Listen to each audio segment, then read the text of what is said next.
Right, ஜெபம் பண்ணுவோம். வல்லமையான பிதாவே உமக்கு கோடான கோடி ஸ்தோத்திரம் ஆண்டவரே. எங்களோடு பேசும், எங்களை உயிர்ப்பியும். தேவனுடைய ராஜ்யம் கட்டப்படும்படியாய் தேவன் அனுக்கிரகம் பண்ணும். இயேசு கிறிஸ்து மூலம் ஜெபிக்கிறேன் ஜீவனுள்ள தகப்பனே, ஆமீன். ரைட், நான் இந்த கானான் தேசத்துக்கு 6 லட்சம் பேர் ரொம்ப பிரயாசப்பட்டு போனாங்க. ஆண்டவர் சொன்னார், அங்கே பாலும் தேனும் ஓடுகிற தேசம் அப்படின்னு சொன்னார். எல்லாரும் கேட்கலா? நல்ல கேளுங்க. இப்போ நான் யாருமே சபையில் வெளிப்படாத ஒரு சத்தியம், அந்த சத்தியத்தை உங்களுக்கு நான் சொல்லி கொடுத்துட்ருக்கேன். இது ஞாயிற்றுக்கிழமை போதிச்சிருக்கணும், வெள்ளிக்கிழமை நான் கிளம்ப முக்கியம் கிடையாது. 2 பேர் இந்த சத்தியத்தில் உணர்வூட்டப்பட்டாலும் போதுங்கிற எண்ணத்தோடு தான் நான் இன்றைக்கி சொல்லிகிட்டு இருக்கேன். 40 வருஷங்கள் 6 லட்சம் பேர் பயங்கர உபத்திரவம், பயங்கர பாடுகள் மத்தியில் தான் போனாங்க. எதை நோக்கி போனாங்கன்னா கானான் தேசத்தை நோக்கி. கானான் தேசத்தில், கானான்னா என்ன அர்த்தம்னா மகிழ்ச்சின்னு அர்த்தம், செழிப்பு என்று அர்த்தம். இந்த கானான் தேசத்தில் போய் நீங்கள் பாலந்தானும் ஓடுகிற தேசத்தில் செழிப்பாக இருப்பீங்க, மகிழ்ச்சியாக இருப்பீங்க அப்படின்னு கூட்டிகிட்டு போனார் ஆண்டவர். போகிற வழியிலே பயங்கர வேதனைகள், துன்பங்கள் எல்லாம் நடந்தது. சரி, நம்ம மக்கள் யூகம் பண்ணுகிற அளவுக்கு அங்கே கானான் தேசத்தில் இருந்ததான்னா அங்கே இல்லை. அப்போ ஏன் ஆண்டவர் பொய் சொல்லி அழைச்சிட்டு போனோம் அப்படின்னு அநேகர் நினைக்கலாம். நீங்கள் அல்லையா, எகிப்தில் இருக்கும்போதாவது ஓரளவு சரியானபடி இருந்தாங்க. கானான் தேசத்தில் போனோன்னே யுத்தம், அதிகமான யுத்தங்கள், பெல்சியர், அல்லலியா, எமோரியர், கிர்காசியர் அப்படின்னு பல ஜாதிகள் அதுக்குள்ளே இருந்தது. அதனால் அவங்க தலைமுறைகள், பல தலைமுறைகள் யுத்தம் பண்ணிக்கிட்டே இருந்தாங்க. அப்போ நான் என்ன நினைச்சேன், நீங்கள் இந்த இதில், அதாவது அல்லலியா நன்றியோடு துதிக்கிறேன், எகிப்தில் இருக்கும்போதும் பிரச்சனை, கானான் தேசத்தில் வரும்போதும் பிரச்சனை. இவங்க மோசேரை 12 பேரை அனுப்பி நீ கானான் தேசத்தில் செழிப்பு மாத்திரம் கொண்டு வரணுன்னே, ஒரு திராட்சை கொலையில் ஒரு கம்பை உள்ளே விட்டு 2 பேர் தூக்கிட்டு வந்தாங்களாம். நம்ம 100 கிராம் திராட்சை வாங்கிட்டு, 1 கிலோ திராட்சை இல்லை 10 கிலோ திராட்சை வாங்கினாலும் நம்ம கைட்டு பல நொறுங்குனெல்லாம் வாங்கிட்டு வரோம். அவன் ஒரு கொலையவே ஒரு கம்பை விட்டு 2 பேர் தூக்கிட்டு வந்தாங்களாம். அப்போ பணம் எவ்வளோ தண்டி இருந்திருக்கும், அப்போ எவ்வளோ பெரிய கொலையாக இருந்திருக்கும் அப்படிலாம் யோசனை பண்ணி பார்த்தேன். ஆனால் இந்த பணத்துக்காகவா கூப்பிட்டு போனார் ஆண்டவர்? இன்னொரு ஆள் பிரசங்கம் பண்ணும்போது பண்ணார். என்ன பண்ணார்னா, அங்கே கானான் தேசத்தில் மாடுகள்லாம் பெரிய பெரிய பசுக்கள் இருந்தது. ஒரு மாடு 50 லிட்டர் பால் கறக்கும், அது மடு உள்ள தண்டி இருக்கும். அங்கே செழிப்பாக இருந்ததெல்லாம் அங்கங்கே தேன்கூடுகள்லாம் இருக்கும். இந்த மாடு மேலேயே மலையின் உச்சிலே போய் மேய்ஞ்சிட்டு உச்சிலே படுத்துக்கிடும். அங்கேருந்து அலலியா படுத்திருக்கும்போது மடுவை வந்து 2 காலும் அமுக்கும்போது பால் தன்னால் வெளியே வந்துடும். அது பல மாடு.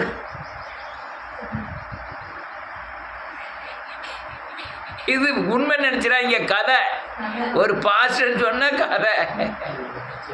அப்படியே பால் பூரா ஓடி வந்து ஒரு ஓடை மாதிரி வந்து ஒரு வாய்க்கா மாதிரி வந்து தேன் மரத்துலலாம் பாஞ்சி அப்படியே கீழே பாலாக ஓட ஆரம்பிச்சது. அதுக்கு தான் ஆண்டவர் சொன்னார், பாலும் தேனும் ஓடுகிற தேசம் என்று சொன்னார். அது அவருக்கு அதற்காக சொல்லலை.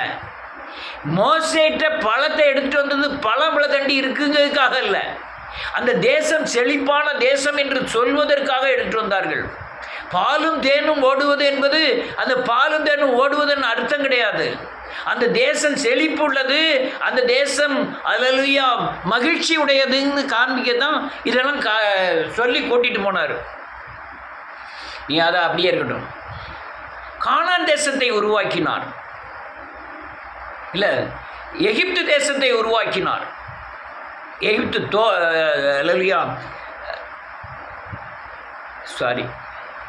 ஏதேன் தோட்டத்தை ஏற்படுத்தினார். ஏதேன் தோட்டத்தில் மேலே பனி அல்லலியா மேகங்கள் புறம் பனியாக இருந்தது, கீழே புறம் பனி பெஞ்சி இருந்தது. அங்கே ஒரு மிருகம் இறந்துட்டுனா அது அழுகலை, அழுகலுக்குள்ளே காரியம் இல்லை. ஏன்னா மேலையும் கிளையும் பனியாக இருந்தது. பல செழிப்புகள் இருந்தது. தங்கம் விளைஞ்சதுன்னெலாம் வேதத்தில் நாம் அதிகமாக 2வது அதிகாரத்தில் வாசிக்கிறோம். 5 நதிகள் ஓடினதுன்னு வாசிக்கிறோம். ரொம்ப செழிப்பாக இருந்தது. சாயங்காலம் ஆன உடனே தேவன் ஒரு மனிதனை மண்ணினால் உருவாக்கி அவருடைய சுவாசத்தை ஊதி ஜீவாத்மாக்கினார். அவருக்கு இருந்த அதிகாரத்தை கொடுத்தார். அந்த தோட்டத்தை ஏதேன் தோட்டத்தை ஆளும்படியாய். அல்லேலூயா. அவருடைய சாயலை மனுஷனுக்கு தரித்தார். அவர் மேலே இருந்த மகிமையை அவனுக்கு கொடுத்தார். சாயங்கால வேளையிலே தேவன் அவனோடு உலாவினார்.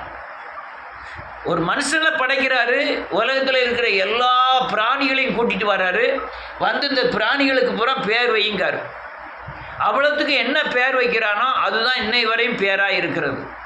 அவ்வளவு ஞானம் படைத்தவனாய் தேவன் படைத்தார். இது கானான் தேசத்தின் நிலைமை. என்ன நிலைமை? கானான் தேசத்தின் நிலைமை. அவ்வளவு செழிப்பாக இருந்தது கானான் தேசம். கானான் தேசம் ஏதேன் தோட்டம். இந்த ஏதேன் தோட்டம் இவ்வளவு செழிப்பில் வளர்த்துக்கிட்டு இருக்கும்போது பிசாசானவன் இவனை வஞ்சித்த உடனே இவனுக்கு கொடுக்கப்பட்ட அதிகாரம் போயிட்டு இவனுக்கு கொடுத்திருக்கிற தேவ சாயல் போய் மனுஷ சாயலானான். இவனுக்கு கொடுத்திருந்த மகிமை விலகி பிசாசின் மகிமை இவனுக்கு வந்துட்டு இவன் என்ன ஆயிட்டு அந்த ஆதாம் என்கிறவன் பாவம் செய்தபடினாலே இவன் அதிகாரத்தை இழந்தான், மகிமையை இழந்தான், தேவ சாயலை இழந்தான். அல்லேலூயா. இந்த பூமியிலே செழிப்பை இழந்தான், சமாதானத்தை இழந்தான், துக்கத்தை அனுபவிக்கக்கூடிய மனுஷனாய் மாறினான். அதனால் அவர் இந்த ஏதேன் தோட்டத்திலிருந்து துரத்தி விட்டார். அல்லேலூயா. இந்த ஏதேன் தோட்டத்தில் தேவன் சந்தித்த மாதிரியே கானான் தேசத்தில் சந்திக்கணும்னு சொல்லி தான் தேவன் கானான் தேசத்தை தேனும் பாலும் ஓடுகிற தேசம் என்று சொல்லி அங்கே கூட்டிகிட்டு போனார். நீ அங்கே ஒரு தேசத்தை உருவாக்கு. ஆனால் அங்கே நீ ஏதேன் தோட்டத்தில் வஞ்சிக்கப்பட்ட சத்துருக்களின் கூட்டம் அங்கே இருக்குது. அந்த கூட்டத்துக்களை ஜெயித்தா தான் அந்த எபேசியர், எமோரியர், கிர்காசியர்னு பல ஜாதிகள் இருக்கிறாங்க. அவங்களெல்லாம் ஜெயிச்சாதான் நான் உன்னோடு நல்லா பேச முடியும் என்று சொன்னார். அல்லேலூயா. அல்லேலூயா. இங்கே இவ்வளோ நேரம் என்ன சொன்னேன் சொல்லுங்க பாருங்க.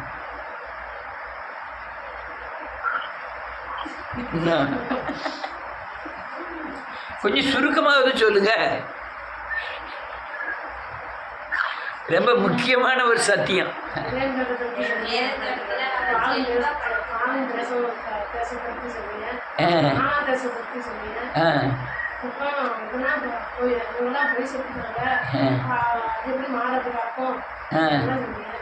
ரைட்டு. இப்போ என்ன ஆயிட்டு? ஏதேன் தோட்டத்தை மாதிரி இன்னொரு தேசத்தில் மக்களை சந்திக்கணும், பேசணும்னு சொல்லித்தான் தேவன் கானான் தேசத்தை ஏற்படுத்தி கானான் தேசத்தில் அவ்வளவு ஜாதிகளை வைத்து எகிப்தில் இருந்து இவங்களை கானான் தேசத்தில் கொண்டு போய் நீங்கள் அவங்களெல்லாம் நீ ஜெயிச்சேன்னா இது மனுஷர்கள் அல்ல, இது பேய்கள். இந்த பேய், அந்த பேயை நீ ஜெயிச்சேன்னா உங்களுக்குள்ள பேயை நீங்கள் ஜெயிக்க முடியும். நீங்கள் கொக்கிக்கு வரணும் இருக்கும் பிரச்சனை ஆயிட்டு. இப்போ நீங்கள் மோதினீங்கன்னா உங்களுக்குள்ள பிசாசு. நீங்கள் மோதாமல் சத்தியத்தில் போனீங்கன்னா அவனுக்குள்ள ஒரு பிசாசை ஜெயிச்சிடலாம். நான் சொல்லுது புரியுதா? நீங்கள் மோதிட்டு என்ன வச்சுவிடுவோம்? பிசாசு யாருக்குள்ள இருக்கு? நீங்கள் மோதாமல் சத்தியத்தின் வசனத்தின்படி தாழ்மை, அவனை ஆசீர்வதியும், ஆண்டவரே அவனுக்கு நல்ல ஞானத்தை கொடும், நாங்கள் எதுக்கும் போகலை, இப்படிலாம் வருது ஆண்டவரே நீர் பாதுகாத்துக்கணும்னு ஜெபம் பண்ணுங்கன்னு சொல்லுவோம். இப்போ எந்த பிசாசை ஜெயிக்க போகிறோம்? அந்த பிசாசை. உங்கள் பிசாசை ஜெயிக்க போறீங்களா? அவங்க அந்த பிசாசை ஜெயிக்க போறீங்களா? அந்த பிசாசை ஜெயிக்கிறது நிமித்தம் ஏன் பிசாசு கொல்லப்படுகிறது? ஏன்ட விரோதம் இல்லையா? பகை இல்லையா? ஆனால் நான் சத்தியத்துக்கு அடிபட்டு அந்த பிசாசுக்காக தாழ்மைப்படுகிறேன், அந்த பிசாசுக்காக அல்லேலூயா வேதனைப்படுகிறேன், துக்கப்படுகிறேன். ஆனால் அவனை ஆசீர்வதிக்க முடியாது ஜெபம் பண்ணுகிறேன், துன்பப்படுத்துகிறவர்களுக்காக ஜெபம் பண்ணுகிறேன். அதனால எனக்குள்ள இருக்கிற பிசாசு என்ன செய்யப்படுகிறது? கொல்லப்படுகிறது. எனக்குள்ள சாந்தம் வருது, என்று கோபம் பெயருது, சாந்தம் வருது, சகிப்புத்தன்மை வருது, தாழ்மை வருது. இதெல்லாம் நான் ஜெயிக்கிறதுனால தான். எபிசியர், எமோரியர், அந்த கிர்காசியர், பெலிஸ்தர், இவங்கெல்லாம் ஒவ்வொரு தன்மையுடையவர்கள். அவங்கெல்லாம் எங்க இருக்காங்கன்னா உங்களுக்குள்ள இருக்காங்க. ஓங்கி அம்மா போட்டதில்ல, நான் எதோடு எங்க ஒப்பிடுதன்னு பார்த்துக்கிடுங்க. இது பூராமே அவங்களுக்குள்ள சக்தி, ஒவ்வொரு சக்திகள். பெலிஸ்தரை பார்த்தாங்கன்னா அது ஒரு சக்தி, எமேரியரை பார்த்தா அது ஒரு சக்தி. அவ்வளவு எங்க இருக்கு? எனக்குள்ள இருக்கு. நான் தேவ சத்தியத்தில் நடந்து இதை கொல்லுவதற்காக, அவனை கொல்லுவதற்காக நான் சகிக்கிறேன். அவனை கொல்லுவதில்லை. இப்ப என் பிசாசும் சாவுது, அவன் பிசாசும் சாவுது. நான் மூர்க்கம் ஏறிட்டேன்னா என் பிசாசும் எந்திக்கு.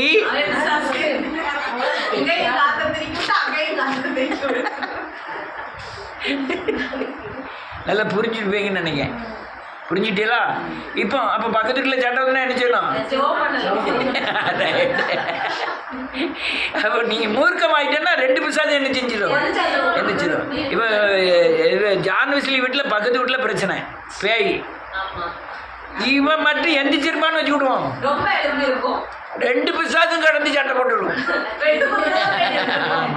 இப்போ இவங்க சத்தியத்தின்படி நடக்கிறதுனால இவங்க பிசாசு அடங்கிட்டு, அந்த பிசாசு என்ன செஞ்சுட்டு அடங்கிட்டு. இதுக்காக தான் தேவன் இந்த ஏதேன் தோட்டத்தில் பேசின மாதிரி, நீ எகிப்தில் இருக்கீங்க, இங்கே வெளியே வாங்க, நான் உங்களோட இந்த சாயங்கால வேலையை உலாவுவேன்லாம் சொல்லலை. எகிப்தில் என்ன பண்ணிட்டாங்க? ஏதேன் தோட்டத்தில் இருந்த கேவலமா அநேக பிசாசின் ஆதிக்கம் யாருக்குள்ள வந்துட்டு? கானானியருக்குள்ளயா? நமக்குள்ள, இஸ்ரவேலருக்குள்ள வந்துட்டு. அதனால எகிப்தில் இருக்கிற பிசாசையும் கொல்லணும், அதையும் கொன்னோம். பிசாசு போய் இப்போ உங்க வீட்டில் இருக்கு, உங்க வீட்டில் பிசாசு போயிட்டா யார் இருப்பா? அது ஏதேன் தோட்டமா மாறிடும். தேவன் அடிக்கடி ஜெபம் பண்ணக்கூடிய இடமா மாறிடும், தேவ பிரசனம் இருக்கக்கூடிய இடமா மாறிடும். அந்த கெட்ட வார்த்தைகள் ஒன்றும் வராது, சத்தியத்தை குறித்து பேசக்கூடிய காரியமாக மாறிடும். அந்த மாறுந்த இடம் தான் ஏதேன் தோட்டம். இப்போ கானான் தேசம் நேர் மாறா இருக்கு. அல்லேலூயா. சொல்றதெல்லாம் புரிஞ்சுருப்பேன்னு நினைங்க. நீங்கள் கானான் தேசத்தில் போய் வாங்கன்னு கூட்டிகிட்டு போனது, நீங்கள் உங்களுக்குள்ளே இருக்கிற பிசாசெல்லாம் கொண்டுட்டீங்கன்னா உங்களோட நான் நேருக்கு நேர் பேசுவேங்கிற மாதிரி கூட்டிகிட்டு போனார். கானான் தேசத்துக்கு எதுக்கு கூப்பிட்டு போனார்? பேச, அவரோடு நடக்க, அவரோடு உலாவ. அல்லேலூயா. இதுக்கு தான் கூட நான் ஒரு 2 வசனங்களை வாசிச்சுக்கிடுவோம், நிறைய காரியங்களை சொல்லிட்டேன். முத கானான் தேசத்துக்கு போன மனுஷன் யார் தெரியுமா? வாசிக்கலாம். ஆதியாகமத்தின் புத்தகம் 11வது அதிகாரம் 31வது வசனத்திலிருந்து. 11வது அதிகாரம். செல்லனாலும் வாசிக்கலாம், யாருனாலும் வாசிக்கலாம். 31வது வசனம்.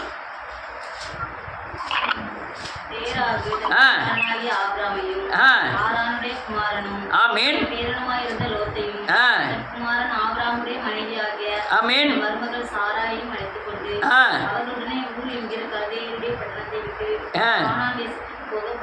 புறப்பட்டான். வந்தபோது அங்கே இருந்து விட்டார்கள். ஏன் இருந்துட்டார்கள்? இவன் விக்கிர ஆராதனை பண்ணக்கூடியவன், வேலைக்காரனே கிடையாது.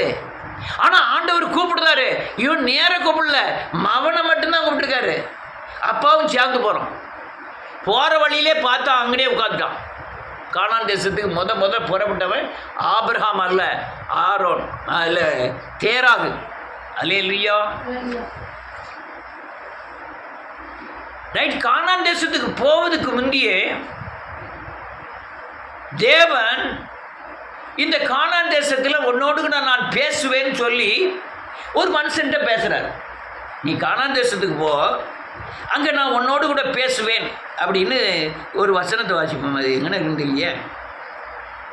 28வது அதிகாரம், ஆதியாகமத்தின் புத்தகம் 28வது அதிகாரம். செல்லில் வாசிங்க, செல்லில் உறங்கிருப்படாது, வாசிங்க. 28வது அதிகாரம்.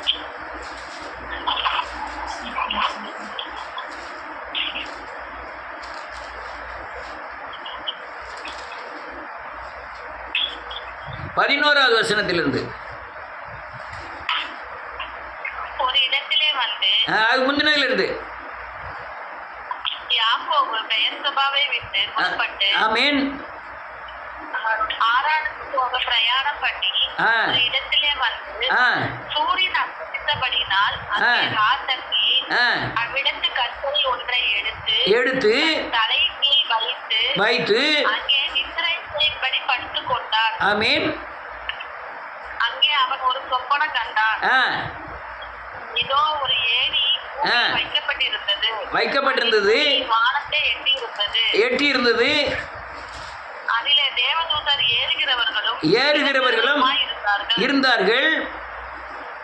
அதற்கு மேலாக நின்று, நான் உன் தகப்பனாகிய ஆபிரகாமின் தேவனும் ஈசாக்கின் தேவனுமாகிய கர்த்தர், நீ படுத்திருக்கிற பூமியை உன் சந்ததிக்கும் தருவேன். உன் சந்ததி பூமியின் தூளை போல் இருக்கும். நீ மேற்கேயும் கிழக்கேயும் வடக்கேயும் தெற்கேயும் பரப்புவாய். உனக்குள்ளும் உன் சந்ததிக்குள்ளும் பூமியின் வம்சங்கள் எல்லாம் ஆசீர்வதிக்கப்படும். நான் கூட இருந்து போகிற இடத்தில் எல்லாம் உன்னை காத்து உன்னை இந்த தேசத்துக்கு உன்னை திரும்பி வர பண்ணுவேன். நான் உனக்கு சொன்னதை செய்யும் அளவும் உன்னை கைவிடுவதில்லை என்றார். யாக்கோபு நித்திரை தெளிந்து விழித்த போது, மெய்யாகவே கர்த்தர் இந்த ஸ்தலத்தில் இருக்கிறார், நான் அறியாதேன் என்றான். ஆமென். அவன் பயந்து, இந்த ஸ்தலம் எவ்வளவு பயங்கரமா இருக்கிறது, இது தேவனுடைய வீடு அல்லாமல் வேறல்ல, வானத்தின் வாசல் என்றான். போதும், அந்த இடத்துல பின்னால தேவாலயங்கள் கட்டப்பட்டது. அந்த இடத்துல தாவீது குடியிருந்தார். எருசலேம் தேவாலயம் கட்டப்பட்ட இடங்கள். அதுல முதல்ல ஆபிரகாமுக்கு இப்படி சொல்லாரு, இந்த தேசத்துல உங்க ஜனங்கள் பூராமே அல்லலியா எகிப்துக்கு போவாங்க, அடிமையா இருப்பாங்க, 400 வருஷம் கழிச்சு திரும்ப வருவாங்க. இங்க பெர்சியர், கிர்காசியர், அது இதுன்னு ஏகப்பட்ட ஜாதிகள் இருக்காங்க, அவங்களெல்லாம் ஜெயிப்பார்கள், இந்த இடத்த அவங்க திரும்ப வருவார்கள், 400 வருஷம் அடிமையா இருப்பார்கள்னு ஆபிரகாம்கிட்ட சொன்னாரு. இங்க அதே இடத்துல யாக்கோபுக்கு வாக்கு பண்ணார். அவன் சொல்றான், இந்த இடம் பயங்கரமா இருக்கிறது, இது வானத்தின் வாசல் அப்படிங்கார். அல்லேலூயா. எல்லாம் கவனிக்கல இல்லையா? அதில் கவனிச்சுதான் புரியும். இது வானத்தின் வாசல்ங்கிறார். உடனே எகிப்தில் விழுந்து எல்லாருமே எங்க போயிட்டாங்க? இஸ்ரேலுக்கு போனாங்க, கானான் தேசத்துக்கு போனாங்க, எருசலேமுக்கு போனாங்க. கானான் தேசத்துல தான் எருசலேம் தேவாலயம் கட்டப்பட்டது. இங்க புறப்பட்டு போகிறதுக்குள்ள எகிப்துல பிசாசுக்கு இடம் கொடுத்த எல்லாருமே காலி, 6 லட்சம் பேருமே காலி. ஆனா அவங்க பிள்ளைகள் பூராமே கானான் தேசத்துக்குள்ள போக காரணம் என்னன்னா, இவங்கெல்லாம் சுத்திகரிக்கப்பட வேண்டியதா இருந்தது. எகிப்தில் கற்றுக்கொண்ட பிசாசின் கிரியைகளை பூராமே தேவன் வனாந்திரத்தில் அழிக்கும் பொழுது அநேக ஜனங்களும் ஆண்டு போனார்கள். இப்ப 2வது சந்தித்து தான் எங்க போகுது? கானானுக்குள்ள போகுது. அல்லேலூயா. மோசே கூட போகல, ஆரோன் கூட கானானுக்குள்ள போகல. இயேசுவின் நாமத்தினாலே கானானுக்குள்ள போன உடனே போய் பார்க்காங்க, அவ்வளவு பிசாசா இருக்கு. எங்க பார்த்தாலும் ஒவ்வொரு பிசாசுகள் இருக்கு. இவங்களுக்குள்ளே என்ன இருக்கு? பிசாசு. இவங்க அதுக்கப்புறம் அங்கே நியாயாதிபதியை உண்டாக்கினார். நியாயாதிபதிகள் வந்தாங்க, அவங்களும் அட்டுழியம் பண்ண ஆரம்பிச்சாங்க. சாமுவேல் பையன் கூட கடைசி நியாயாதிபதியாக வந்தான். அவன் பரிதானம் வாங்கிட்டு மற்ற ஆளுக்கு தீர்ப்பை சார்ந்து பேசினான். உடனே தேவன் என்ன பண்ணினார்? அல்லையா, இந்த நியாயாதிபதி நீக்கணும்னு நினைக்கும் போது ஜனங்கள் எல்லாம் நியாயாதிபதி வேணா ராஜாவை ஏற்படுத்துங்க அப்படின்றார். ராஜாவை ஏற்படுத்தின உடனே சவுல் ராஜா முதல் ராஜாவாய் வருகிறார். சவுலும் கூட தேவனுக்கு விரோதமாய் நடந்த உடனே இவனுக்கு என்ன பிரச்சனை? நல்ல கூர்ந்து கவனிக்கணும். நீங்க சவுல் ராஜாவை பார்க்க கூடாது, சவுல் ராஜாக்குள்ள இந்த பிசாசை பார்க்கணும். அந்த பிசாசின் ஆதிக்கங்கள், அங்க உள்ள பிசாசின் ஆதிக்கத்தை ஜெயிக்க முடியல. அல்லேலூயா. நான் சபை ஊழியம் அந்த தன்மையில் வந்த பிசாசெல்லாம் ஜெயிக்கிறதுக்கு ஆண்டவர் பலன் தந்தார். மற்றவனை நொறுங்கியிருப்போம். நமக்கு ஏன் நொறுங்க முடியலன்னா, நமக்கு அந்த தன்மை புரியுது. அதாவது ஆவிக்குரிய தன்மையில் எப்படி யுத்தம் பண்ணணும், எப்படி ஜெயிக்கணும் அப்படின்னு புரியுது. அதனால் நம்ம ஆவிக்குரிய முறையிலே போகிறதுனால யுத்தம் ஜெயிச்சுக்கிட்டே போகுது. மற்றவங்களும் ஊழியங்கள்லாம் விட்டுட்டு ஓடிடுவோம், வேண்டாம் வேண்டாம்னு. 15 வருஷத்து 15 பேர் வச்சுட்டு 20 வருஷம் ஒப்பேத்தரனா நடத்தனா முடியுமா?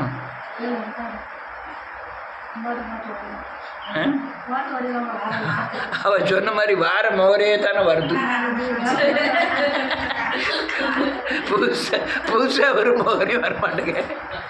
பிளாஸ்டிக் சர்ஜரி பண்ணிடுவேன்.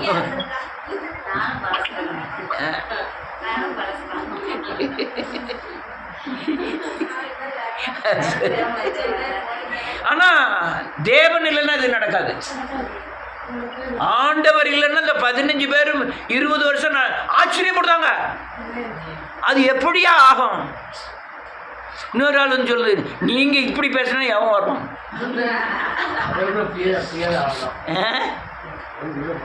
யாரு? நீர் இப்படி பேசினா யாரு வருவா? பணம் வேண்டாம், அது வேண்டாம், ஆண்டவர் தான் வேணும்னு பேசினா யாரு வருவா?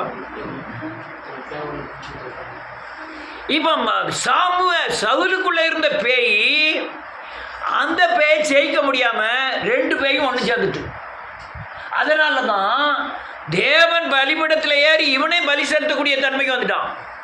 அதனால தான் இவன் யாரு இந்த பில்லி சூனியம் பார்க்குறவங்க மந்திரம் பார்க்குறவங்களாம் விரட்டி அடித்தானோ அவங்கள திரும்ப கூப்பிட்டு அவங்ககிட்ட குறிக்காக்க ஆரம்பிக்கான்.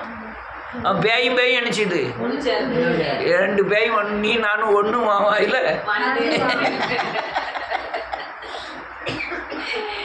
அப்படி ஆயிட்டு அடுத்தால ஒரு ஆளை எழுப்புதாரு. சவுலை கூப்பிட்டாரு, நீ இந்த ஜாதிகளா இருக்கிற எல்லா ஜாதிகளையும் நீ அழிச்சிரு, சுவரில் நீர் விடுகிற நாய் முத கொண்டிருக்கூடாது, எல்லாரும் அழிச்சிரு அப்படின்னாரு. அவன் எல்லாத்தையும் அழிச்சான். ஆனா அந்த மாடு இருக்கலாம், கொஞ்சம் கொளுத்த மாடு, கொஞ்சம் பால் நிறைய கறக்க மாடு, பார்வை நல்லா இருக்க மாடுலாம் ஓரமாக அழிச்சிட்டான். அது யாருக்குன்னா ஆண்டவர். ஆண்டவர் சொன்னார், நாயை கூட கொண்டுருவேன் அப்படின்னாரு. இவன் பசுமையா தெரியுத பூரா எடுத்துட்டான். இது யாரோட குணம்? பேயின் குணம். அதனால வேற ஒரு ஆளை எழுப்பினார். இவனுக்கு பதில் எழுப்பின மனுஷன் தான் தாவீது. தாவீது என்ன பண்ணார் தெரியுமா? ஒரு பிசாசு கூட இல்லாம எல்லா ஜாதியும் அழிச்சிட்டார். சவுல் அழிக்காத எல்லா ஜாதியும் அழிச்சிட்டாரு. காரணம் என்னன்னா, இந்த நல்ல கவனிங்களா, இந்த பேயெல்லாம் இருந்தா ஆண்டவர் இறங்கி பேச முடியாது. முதல்ல பேயை அழிச்சாதான் என்ன செய்ய முடியும்? ஆண்டவர் பேச முடியும். அன்னைக்கு தாவீது சவுல் சாமுவேல் வழியாக தான் ஆண்டவர் ஆலோசனையை கேட்டான். யான்னு கேட்டால் பெலிஸ்தீர் அவன் அந்த பேரில் எனக்கு வரமாட்டேங்குது, அவங்க பூரா இருந்த பேய்கள் பூரா இருந்தது. ஆனால் தாவீது வந்தோடனே என்ன செஞ்சான்? இந்த பேயை பூரா அழிச்சிட்டான். எந்த பைய? கானானியர், பெர்காசியர், அது இதுன்னு யாபத்து போயிருக்காங்க. எனக்கு ஓயாம பெர்காசியர் தான் வருது. அது இந்த ஆதியாமம் 12 வரும்னு நினைக்கிறேன். கடைசியில் இதை பூரா நான் தாரம்னு கர்த்தர் சொல்வார். அல்ல சோதரம், அதை பூரா அழிச்சிட்டான்.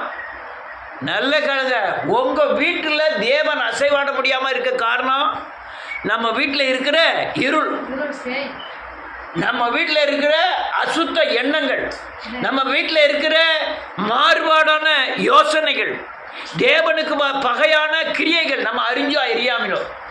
கொஞ்சம் வேணும் அவற்றை என்ன இல்லை? இருள் இல்லை, அவற்றை அந்தகாரம் இல்லை, அவர் இறங்கி வர்றதுக்கு உண்டான வழி இல்லை. அது பேசணும்னு சொல்லலாம். கானான் தேசத்தை ஏற்படுத்தினார். சவுல் ராஜா வரையும் பேச விடாம அவ்வளவு பிரச்சனை வந்துட்டு. அது யாரும் மனம் திரும்புகிற மாதிரி இல்லை, யாரும் இயேசுவை போலமா. தாவீது வந்தான், தாவீது இருதயத்துக்கு ஏற்றவனாய் மாறினான். அவனும் தப்பு பண்ணினான். ஆனால் அதை பூரா தேவன் சீர்படுத்தி தாவீதோடு பேச ஆரம்பித்தார். அக்கினியவே இறங்கிட்டார். தாவீது ஜெபம் பண்ற ஆலயத்தில் அக்கினி இறங்கிட்டு, சாலமன் ஜெபம் பண்ண அக்கினி இறங்கிட்டு பேசினார். ஆனாலும் சுத்தமாக இறங்க முடியல. இருள் இருந்துன்னா அவர் என்ன செய்ய மாட்டாரு? நமக்குள்ள பாவம் இருந்தா வரமாட்டாரு, எண்ணங்களை அசுத்தம் இருந்துன்னா வரமாட்டாரு. யான் நம்ம வீட்டில் சங்கடம் வருது தெரியுமா? அவர் இறந்ததுக்கு வழி கொடுக்க மாட்டோம். நான் நினைக்கதான் செய்தான் சுத்தமா இருக்கணும்னு. ஆனாலும் உலகம் பூரா எண்ணத்தில் இருக்கு, இருள்ல இருக்கிறதுனால என்னுடைய இருளை, அந்த இருளை என்னால் என்ன செய்ய முடியல, மேற்கொள்ள முடியவில்லை. அதனால தான் ஆண்டவர் ஒவ்வொருக்குள்ளே இறங்கணும்னு நினைக்கிறார், ஒவ்வொருத்தையும் பேசணும்னு நினைக்கிறார். ஆனால் காரணம் அவர் பரிசுத்தத்தில் பயங்கரமானவர். இருளின் ஆதிக்கம் இருக்கு, நாம் அந்த இருளை ஜெயிக்க முடியல. தாவீது இறங்கினவன முதல்ல ராஜா ஆனவன ஒரே வாழ்ல செஞ்சான், எல்லா பெலிஸ்தர் கிளிஸ்தர் எல்லாத்தையும் அழிச்சான். சவுல் அழிக்க சொன்ன அந்த பெலிஸ்தர் முதற்கொண்டு ஒருத்தனி விடலை, எல்லாத்தையும் கால் பண்ணிட்டான், எல்லா தேசத்தையும் முடிச்சிட்டான். பிடிச்சதுனால தான் ஆண்டவர் இறங்கி தாவீதோடு பேச ஆரம்பித்தார், சாலமோடு பேசினார். சாலமன் ரொம்ப அயோக்கியன் பேசினாரு. ஏன்னா ரொம்ப சங்கடப்பட்டு, தாவீது தேவனுக்கு ஆலயம் கட்டுவோம்னா, நீ எப்பேற்பட்ட ஆலயம் கட்டுவ, நான் வானம் சிங்காசனம் பூமி பாதப்படி எனக்கு ஒரு ஆலயம் கட்டுவியா அப்படிங்காரு. இல்லை, உன் மன விருப்பத்தின்படிலாம் செய்யுன்னு சொல்லலாம். என்று ஏசாயா தீர்க்கதரிசி, ஏசாயா காத்து நாத்தான் பேல். ஆனால் கொஞ்ச நேரம் கழிச்சு ஆண்டவர் பேசுறாரு, தாவீதே உன் கையெல்லாம் கரைப்பட்டிருக்கு, நீ ஏகப்பட்ட ரத்தம் சிந்திட்ட கையினால, அதனால நீ ஆலயம் கட்டக்கூடாது, நீ விரும்புகிறனால உன் மகன் கட்டுவா அப்படிங்கார். அல்லேலூயா. ஆனாலும் மகன் ஆலயத்தை கட்டினாலும் ஆண்டவர் தங்க முடியல. ஒரே கருவாட்டு நாத்தம், ஒரே பொண நாத்தம். என்ன நாத்தம்? பாவ நாத்தம். அதனால எருசலேம் தேவாலயத்துக்குள்ள அவங்களாம் நினைச்ச முடியல, வர முடியல. ஆண்டவரால் இறங்கி வரணுங்காரு, வர முடியல. சாலமன் ஜோமனும், ஆண்டவரே நான் உங்க பேச்சை கேட்டு இவ்வளோ வருஷம் நான் ஆலயம் கட்டியிருக்கேன், தங்கத்தினால கட்டியிருக்கேன், நீர் இந்த பலிபீடத்தில் இறங்கணும் ஆண்டவரேன்னு சொல்லி ஜெபம் பண்ணுவான். நான் ஒரு நாள் வருவேன் அப்படின்ட்டார். ஒரு நாள் கண்டிப்பாக வருவேன். ஆனால் சத்தங்களுக்கு ஆள் வரமாட்டேக்கார் ஆண்டவர். அல்லேலூயா. அருந்திலாம் அழைச்சி பார்க்க வரமாட்டேக்கார். அதுக்கு அப்போ உள்ள ராஜாலாம் பார்த்தீங்கன்னா ஆலயத்தில் உள்ள இதே சாலமன் ஆலயத்துக்குள்ளே விக்கிரகத்தை கொண்டு வச்சுட்டான். பொண்டாட்டி பேச்சை கேட்டு. எத்தனை பொண்டாட்டி? 1000 பொண்டாட்டி. ஒரு பொண்டாட்டியே ரொம்ப சங்கடமாக இருக்கு. 1000 பொண்டாட்டினா எப்படி பேர் சொல்லி கூப்பிடுவான்? அவ்வளோவா இவ்வளோன்னு எப்படி கொண்டு கொடுக்கணும் அது தெரியவே எனக்கு தெரியவே இல்லை. என் பேர்லாம் மறந்துவோம். 1000 பேர் வேணும், ஒரு ஊரே ஆச்சே. 1000 பேர் எத்தனை பிள்ளைகள் இருக்கும்? அல்லேலூயா. ஆண்டவரால் இறங்கி அந்த ஆலயத்துக்குள்ளே வர முடியல. பிறகு ஒரு ராஜா வாரான், எசேக்கியேல் வாரான், அவன் மனாசே வாரான் அப்படின்னு 19 ராஜா நினைக்கிறேன். ஒவ்வொருத்தரெலாம் வராங்க. ஒருத்தன் வாரான் சிலையை தூக்கி உள்ளே வைக்கான், ஒருத்தன் வாரான் சிலையை தூக்கி வெளியே போடணும், ஒருத்தன் வாரான் ஆண்டவரை தூக்கி உள்ளே வைக்கான், ஒருத்தன் வாரான் ஆண்டவரை இருக்க விடாமல் பண்ணலாம்.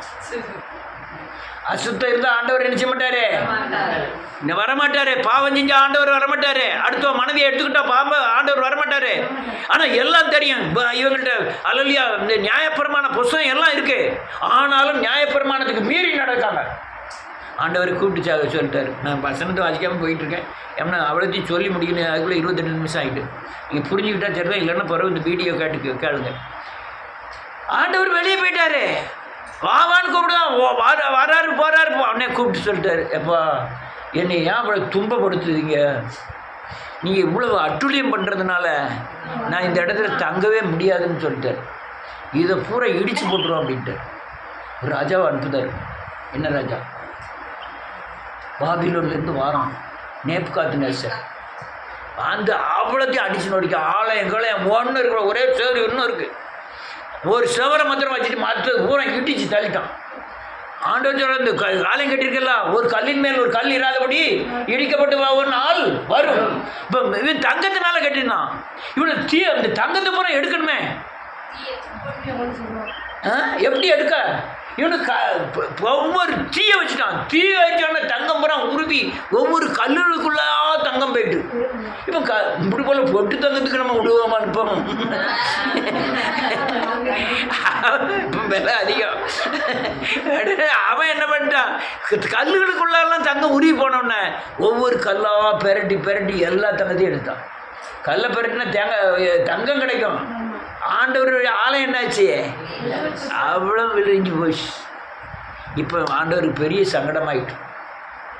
என்ன சங்கடமாயிட்டு? இவங்ககிட்ட உலாவணும்னு நினச்சி தானே ஒரு ஆதாமை ஏற்படுத்தினேன், ஏதேன் தோட்டத்தை ஏற்படுத்தினேன். என் மகிமை அவனுக்கு கொடுத்தேன், என் அதிகாரத்தை கொடுத்தேன், என் சாயலை கொடுத்தேன். அவ்வளோத்தையும் இழந்துட்டான். சரி, நான் ஒரு கானான் தேசத்தையாவது ஏற்படுத்தி அதில் ராஜாக்களை ஏற்படுத்தி ஆலயத்தை கட்டி நான் தங்கலாம்னு தான் நினச்சேன். ஆனால் அதுக்குள்ளே ஒருத்தனுமே என்னை இருக்க விடாமல் பண்ணிட்டோம். இப்போ நான் எங்கே போய் தங்குவேன்? எனக்கு தங்குறதுக்கு ஒரு கூடு வேணும், உன் கால் எனக்கு வேணும், எனக்கு 2 கண் வேணும், 2 வாய் வேணும், ஒரு வாய் வேணும், 2 இப்போ ஒரு வாயே 2 வாய் வேணும். சரி, ஒரு வாய் வேணும். நான் என்ன செய்வேன்? உடனே தான் ஆண்டவர் பிதா என்ன பண்ணார்? ஒரு அதே மாதிரி மனுஷனையே அனுப்பிட்டார். எங்கே அனுப்புனார்? பூமிக்கு வந்து நமக்குள்ளே தங்க முடியாதனால நம்ம பாவ சாபத்தையெல்லாம் அவர் என்ன செஞ்சு சுமந்து மரித்து அடக்கம் பண்ணப்பட்டுட்டு இப்போ சொல்லிட்டாரு. நல்லா கவனிக்கணும். வாசிக்கலாம், ஒரு வசனத்தை வாசிப்போம். யோவானின் புஸ்தகம் 1ஆம் அதிகாரம் 51வது வசனம்.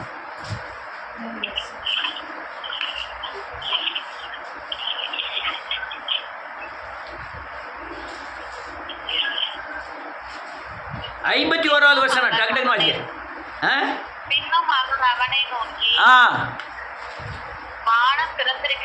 வானம் திறந்திருக்கிறதையும் தேவதூதர்கள் மனுஷகுமாரனிடத்தில் இருந்து ஏறுகிறதையும் இறங்குகிறதையும் முதல் காண்பீர்கள் என்று மெய்யாகவே மெய்யாகவே உங்களுக்கு சொல்லுகிறேன் என்றார். நல்ல காலுங்க. நீங்க அவர் தங்குவதற்கு ஒரு கானான் தேசம், ஒரு ஏதேன் தோட்டம், ஒரு தோட்டத்தை நான் ஏற்படுத்த போறேன். அதுக்கு முந்தி இப்படிதான் அந்த ஆலயம் இருக்குங்கிறத தன்னுடைய சரீரத்தை ஒப்பு கொடுத்து இதிலிருந்து ஆவியானவர் மேலே ஏறுவதையும் அவர் இறங்குவதையும் காண்பீர்கள். நான் தான் வானத்தின் வாசல்.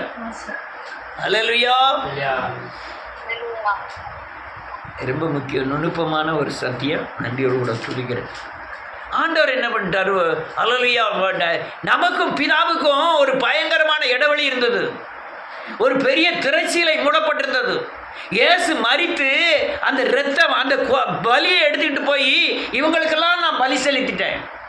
இவங்க என்ன கொலை செய்திருந்தாலும் சரி, விபச்சாரம் செய்திருந்தாலும் சரி, வேசித்தனம் பண்ணியிருந்தாலும் சரி, அதுக்குண்டான தண்டனையை நான் ஏற்றுக்கொண்டு, அதாவது கையில் ரத்தத்தை எடுத்துகிட்டு போல பலியை எடுத்துகிட்டு போகிறாரு. பலின்னா நான் இவனுக்காக மரித்துட்டேன், இவன் தண்டனையை நான் ஏற்றுக்கிட்டேன், அதனால் திரைச்சீலை கிளியட்டும். நான் பிதாவோடு அங்கே பரிசுத்தம், இங்கே பயங்கரமான அசுத்தம். ஆனால் அசுத்தத்துக்கு நடுவில் இவர் பலியானார். இந்த பலியை கொண்டு போயிட்டார். கொண்டு போய் பிதாட்டு போய் சொல்கிறாரு, என்னுடைய பாவத்தை, எல்லாரும் சொல்லுங்க, சாபத்தை தேவன் சுமந்து தீர்த்தார், தண்டனையை ஏற்றுக்கொண்டார். நான் இப்பொழுது பிசாசு மனுஷன் அல்ல, தேவன் எனக்குள்ளே பிறந்திருக்கிறார். அதனால் என்னிடத்திலிருந்து தேவதூதர்கள் மேலே ஏறவும் இறங்கவும் ஒரு ஏணியை தேவன் சிலுவை வழியாக ஏற்படுத்தினார். இது என்ன ஆயிட்டு? அவர் மரித்து அங்கே போன பிறகு இப்போ நீங்கள் பரலோகத்துக்கு போகவும் பரலோகத்தில் இறந்து இறங்கவும் உங்களுக்கு அதிகாரம் கொடுக்கப்படுகிறோம். பூமியில் எதை கட்டுவீர்களோ, இவன் பரலோகம் எங்கே இருக்கு? பரலோகராஜ்யம் எங்கே இருக்கு? நமக்குள்ளே இருக்கு. யாரோ ஒரு ஆள் ஒரு நிமிஷம், ஒரு ஆள் கால் பண்ணுது.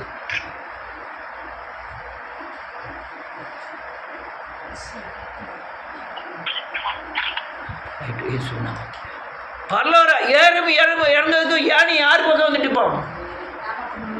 கொஞ்சம் சத்தமாக சொல்லுங்க.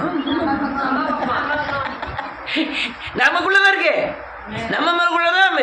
நீ ராத்திரிமா ஜெபம் பண்ணுது, ஜெபத்தை யார் கொண்டு வரா? தேவதூதன். ஏன் எங்க வைக்கப்படுது? பரலோகத்துக்கு வைக்கப்படுது. அவன் நீங்க ஒரு பதில் மறுநாள் வந்துட்டு அங்க மேல இருந்து என்ன செஞ்சிருந்தான்? கொண்டு வந்துருந்தான். அப்போ யானி எங்க ஆயிட்டு? யாக்கோப்பு இந்த லூஸ் என்ற இடத்துல தலைமாட்டில் கல்லை வச்சு ஜோம் பண்ணும்போது படுத்திருக்கும் போது ஒரு ஏணி வைக்கப்பட்டு தேவதூதர்கள் மேலே ஏறுவதும் இறங்கவும் காண்டேன். இயேசு சொல்லுதார், என் மூலமாய் நீங்கள் தேவதூதர்கள் இது முதல் இறங்கவும் காண்பீர்கள். இயேசுவுக்கு இறங்கினது நம்ம இயேசுவை போல மாற ஆரம்பிக்கும் போது நமக்கு மேலே என்ன ஆயிட்டு?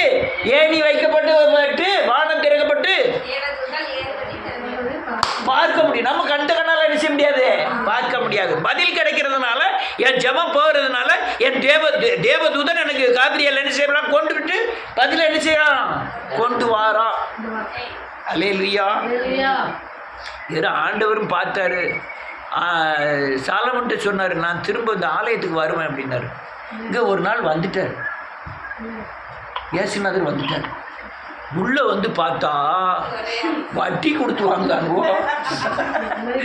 புறா விற்கிறான், காசுக்காரன் வைக்கிறான். விற்ற உடனே அவருக்கு என்ன ஆகிட்டு பயங்கர கோவம் வந்துட்டு, இனிமேல் இந்த ஆலயத்தில் நான் என்ன செய்ய மாட்டேன். இப்போ ஆலயத்தை மாற்றணும். ஆலயத்தை என்ன செய்யணும், இந்த கைகளினால் கட்டப்பட்ட ஆலயத்தில் தேவன் கட்டடத்துலாம் இல்லை. அப்போ ஆலயத்தை மாற்றணும். யாரை மாற்றணும்னு பார்த்தாரு. அதுக்காக தான் பலியானம். நான் தேவன் தங்கும். ஆனால் அந்த ஆலயம் எப்படிப்பட்டது, கள்ளர் குகை, வேசியின் கூடாரம். இந்த கூடாரத்துக்காக தேவன் பலி செலுத்தி அந்த அதுக்குண்டான கரையத்தை கட்டிட்டு இந்த கூடாரத்தை என்னமா மாற்றிட்டாரு, ஆலயமாய் மாத்திட்டாரு. தேவன் தங்கும், நான் யாரு, தேவன் தங்கும் ஆலயம். எனக்குள்ளே வாசமாயிரு. நான் தான் காணான், நான் தான் இது பரலோகம், நான் தான் அல்லது எருசலேம், நான் தான் ஏதேன் தோட்டம். ஆமென். ஏதேன் தோட்டத்தில் இழந்து போன காரியங்களை கானான் தேசத்தில் கொடுத்தார். சொல்லுங்க, கானான் தேசத்தில் இழந்து போனதை தேவாலயத்தில் கொடுத்தார். அதான் எருசலேம் தேவாலயம். எருசலேம் தேவாலயத்தில் இவங்க தப்பு பண்ணி எருசலேம் தேவாலயத்தை இழந்ததை எனக்குள்ளே கொடுத்தார். அவர் ஜீவனை கொடுத்து எனக்குள்ளே கொடுத்தார். அதனால் நான் ஏதேன் தோட்டம், நான் கானான் தேசம், நான் புதிய எருசலேம், நான் தான் பரலோகம். எனக்குள்ளதான் தேவன் என்ன செய்றாரு, தங்கி இருக்கிறார். அவன் புரியுதா? நான் எனக்குள்ள யாரு தங்கி இருக்கா, தேவன் தங்கி இருக்கிறார். நான் தேவன் தங்கும் ஆலயம். அதனால ஆதாம் இழந்து போனதை சொல்லுங்க, இயேசு சரீரத்தை கிழித்து என்னை தேவன் தங்கும் ஆலயமாய் மாற்றினார். ஆதாங்க என்ன செஞ்சிட்டான், இழந்து போயிட்டான். அவன் இழந்து போனதை எவ்வளவோ முயற்சி பண்ணி தேவன் தங்கு அல்லையா, தேவன் ஒரு தங்குற இடமா, தேவன் வாசம் பண்ணுகிற இடமா மாற்றணும் முயற்சி பண்ணாரு. எல்லாத்தையும் தோத்து போயிட்டாரு. தன் ஜீவனை கொடுத்ததுனால தான் நான் விசுவாசிக்காட்டாலும் எனக்குள்ள வந்து என்ன செய்றாரு, என்னை யாரும் வந்து கூப்பிடல. நான் எங்கேயோ பாதியா இருந்தேன், ஏதோ ஒரு உணர்வு வந்து அப்படி ஆளை தான் நான் தேடிக்கிட்டு இருக்கேன். ஏதோ ஒரு உணர்வு வந்தது, தேவனுக்காய் ஓடணுங்கிற எண்ணம் வந்தது, அங்கே பிரயாசப்படணும்னு எண்ணம் வந்தது. ஓடுனேன், தேவனை கண்டு கொண்டேன். அப்போ தான் புதிய எருசலேம் எனக்குள்ளே கட்டப்பட்டது.